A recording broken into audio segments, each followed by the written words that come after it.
Welcome back to the channel. I'm Crypto Trend Trader, and today we're going to be taking a look at the S&P 500.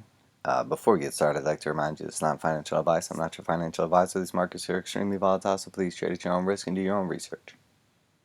Please be responsible.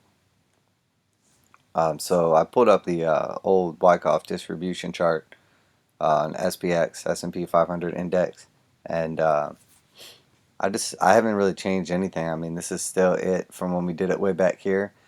And honestly, I gotta say that when we printed this candle right here, the end of the monthly candle, I'm on the monthly chart. When we printed that monthly candle right there, that was pretty much confirmation that we were going to get continuation to the upside. And although I do see some red flags along the way, I mean, the parabolic SAR is powerfully moving to the upside. We're diverging from that.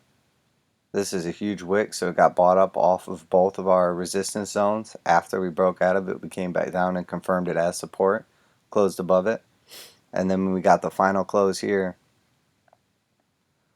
I mean, there's no reason. We had basically broken out of that parabola that we were like topping out right here. So now that we've got continuation to the upside, we've retested our old resistance as support. So in my opinion, this was in fact accumulation, and we should get continuation to the upside.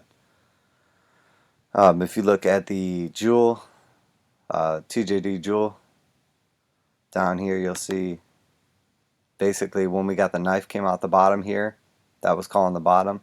When that came back up and then the blue got a positive slope on it and then crossed above the purple line, that was our buy signal. So that was basically calling it long from this candle here. And then you'll notice also on the TJD tdMacd, once we were able to move the green histogram back above the blue line, and the blue represents a positive slope, it's saying continuation to the upside from this point here. Basically on this close here, it was saying continuation to the upside when it flipped it green.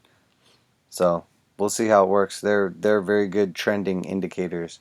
So you'll see, like, once we get basically that histogram starts turning green, it tends to stay green for a long time, although we have been accumulating for quite a while. So these indicators are not as reliable. I mean, when you look at it and the way this is developed out here, we got that strong move up, broke out, came back for the retest, and now it looks like we're going to get continuation. And I suspect it's going to be at the absolute minimum another year, a year of all-time highs in the stock market.